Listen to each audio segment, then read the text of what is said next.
Mai aveți ceva să vă spun? Mai aveți întrebări? Bacșișul ciment. Pe principiu, scopul și durata, nu?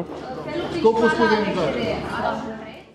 Ospătarii că deja e toată lumea prezentă și putem să începem. Hai! Florian e luat de unul dintre noi. Florian, Repartizați dați-ne un brel.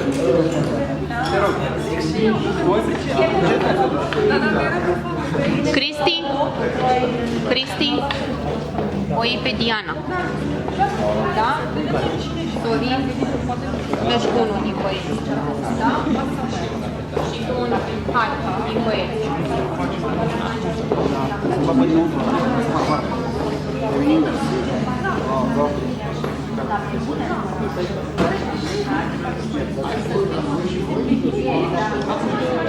Meseria voastră, dacă de primul rând ați consultat mediul, nu? Trebuie să consultați mediul acela, starterul vi se va servi imediat și trebuie să comandați un fel principal și din băutură, acompanat.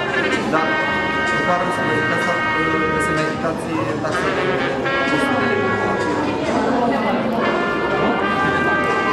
știu, dar să vi se ia banii înainte. Da, așa este aici. Așa se întâmplă aici, acum. Lasă să vă spun organizări. Atât, hai să trebuie să ținem alea pe cola și capul de piese și îți fac și o umide și cu după ele. Nu ne pui la ei. Știți că ai mesele de față de masă.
Acestea sunt meniurile, șurubele. În primul rând, trebuie să ne achitați taxa de aceea de 1 milion și după aceea o să mă servesc cu mare drag.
Jack, dacă vrei și vin. Care e muzei? Aia din colț? Așa e prima la dreapta. Ești din sala. Păi și mie două cafele. Eu 4 ape plate, dar de să mă fac veniți de ceva,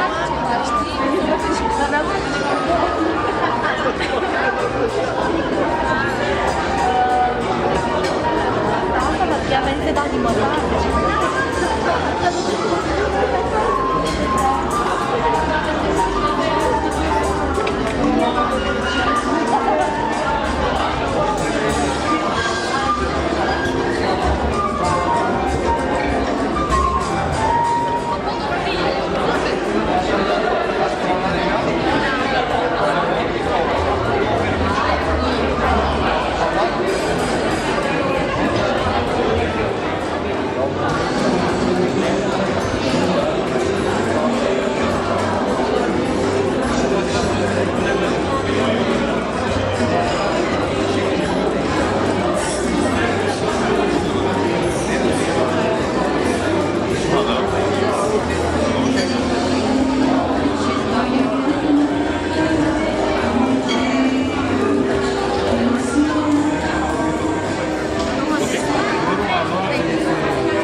Ajunge dacă nu, oricum ați comandat deja.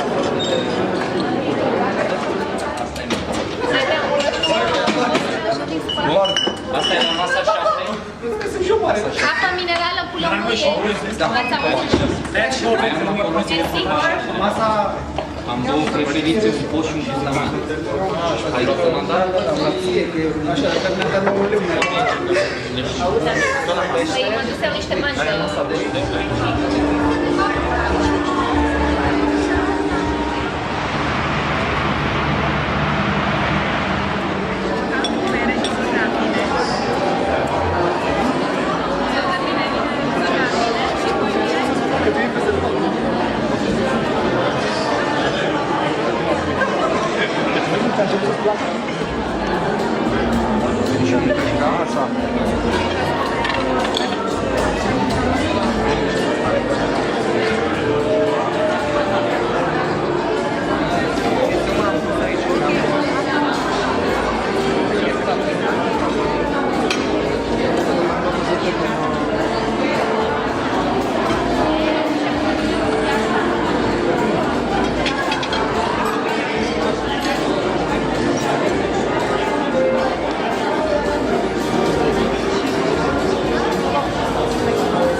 Bună seara, numele meu este Augustin Biziru, eu voi fi una din gazdele dumneavoastră în această seară. Bună seara și bine ați venit la cină. Avem o cină deosebită în această seară, dar mai pe sus de toate avem o inițiativă de apreciat. Cu invitați frumoși și un scop nobil care ne-a adus aici pe toți în această seară. Suntem aici datorită unei idei care a prins viața rapid și s-a transformat într-un proiect umanitar care în această seară face alți pași, fiind vorba de a doua ediție. Simona Chițac Media și Casino Life and Business Magazine, prima revistă a industriei de gambling din România, a lansat proiectul caritabil Te invităm la restaurant cu dragoste pentru copii. Conceptul este original și a luat forma unei caravane în restaurantele bucureștene. Câteva persoane publice își asumă rolul de gazde și, în locul ospătarilor tradiționali, ei vor servi la mese invitații din această seară.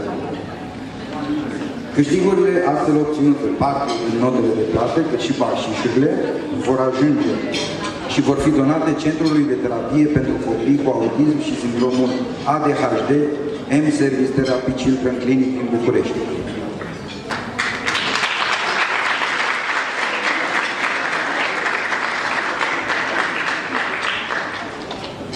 Proiectul prevede prevede câte un eveniment pe lună, schimbându-și atât locația cât și persoanele care vor servi la mese. Noutatea vine din faptul că nimeni nu trebuie să se simtă obligat să ajute. Am stabilit să trecem bariera evenimentelor la care se cer donații. Astfel a luat naștere o idee simplă, dar mai ales corectă față de toți cei implicați. Oameni frumoși, cu suflet mare și dragi noi. Ne întâlnim o dată pe lună, luăm cina împreună, ne simțim bine, ascultăm muzică, facem poze cu persoanele preferate, iar nicio persoană publică implicată nu a solicitat niciun onorariu și pentru asta le mulțumim foarte mult. Maria, o fetiță în vârstă de 6 ani, care este la noi în centru de un an de zile și care are recuperări destul de vizibile. Părinții se află astă seară alături de noi și de dumneavoastră, ceea ce vă mulțumim și vă mulțumim și dumneavoastră. O seară bună și sper să vă simțiți bine!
Bună seara și bine venit! Bună seara, bine v-am găsit, vă mulțumesc în numele meu și al colegilor mei pentru că sunteți aici pentru un scop nobil. Sperăm că această inițiativă să continue și în lunile viitoare și sperăm ca dumneavoastră să vă aduceți și bine, pentru că vă garantez că și cei care vă vor servi la masă Venele inimii vor avea de pe măsura invitațiilor. Totul este în regulă. Am în spatele meu pe Sorin, care vine de 5 în 5 minute și mă întreabă, domnul Stoian, v-ați fost la masă? Dar ați fost premierele? Dar nu știu, nu e treaba mea. Mie dați-mă pe Bianca, dați-mă, nu știu.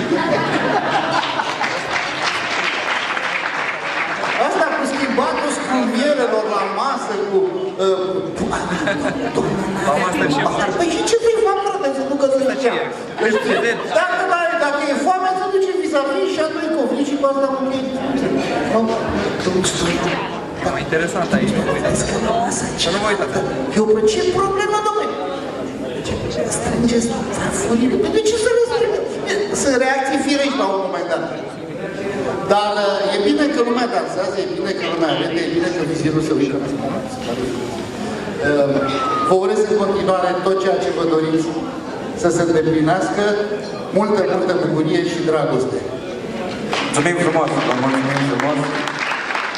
Aș vrea să-i chem alături pe mine și pe Dinu și pe Dea, Maxă, să ne spună și ei câte o părere. Unde ți-e soția, Dinu? Cred că are comenzi de dat. Se cam grăbește, cred că o să ne întreții tu până atunci. Deci este incredibilă de ea. A fost atât suflet ca adineaua ca să-i dau un interviu la acasă, la acces lui Horațiu, care a și plecat. I-am spus, zice, hai din trebuie să plec o dată. Mă grăbesc și eu în casă. Asta a fost, nu cu Horațiu. Deci vreau să vă spun că pentru un interviu a trebuit să mă cer cu ea. Zice, nu pot, trebuie să schimb sticla de vin. Aplauze pentru Dea mai. Înainte să-ți dau microfonul, vreau să vă spun doar două vorbe.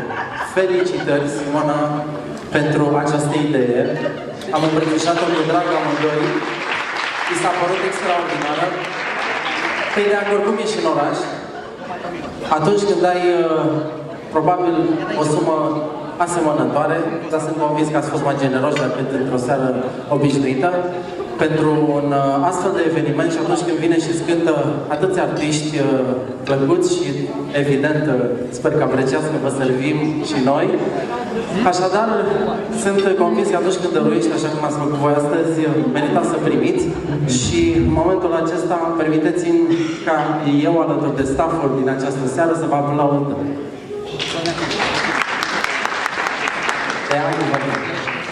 Mulțumesc, Dinu, bună seara tuturor! Mulțumesc frumos, Simona Ghițac, pentru ocazia pe care mi-ai dat-o să fiu aici în această seară și să fac un bine. Aș sta până dimineață să fac acest lucru pentru că îl fac cu mare drag. Vreau să vă salut pe dumneavoastră, pe voi toți, dar în special pe invitații mei, pe cei pe care îi servesc și să-mi cer scuze dacă am strângurat o mică greșeală. Și da, așa este, nu am vrut să dau niciun interviu pentru că trebuia să schimb o sticlă de vin acolo și nu vroiam să îl las pe domnul să aștepte. Vă mulțumesc frumos că în această seară sunteți aici, nu pentru a vă simți bine, nu doar pentru a mânca, ci pentru a face o faptă bună. Mulțumim frumos și vă dorim o seară frumoasă! Mulțumim, mulțumim. Mai avem un ospătar aici, mă rog, un ospătar din suflet, el este un luptător în viața de zi cu zi și vreau să-l invit alături de mine pe Bogdan. Bogdane?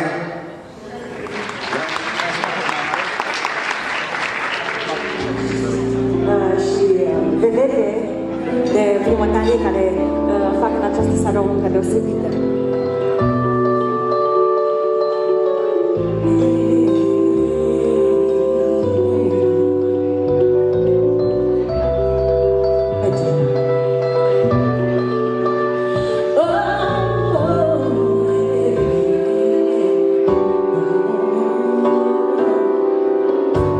Some people believe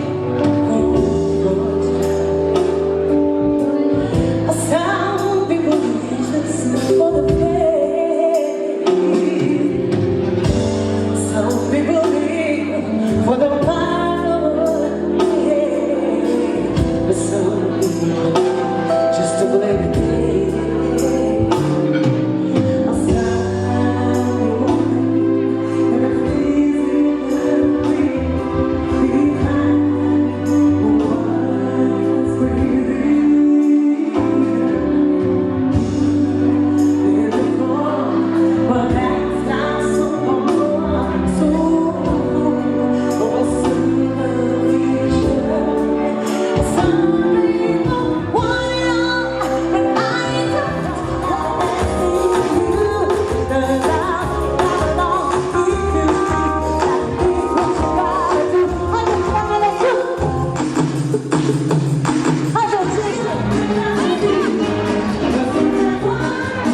Thank you.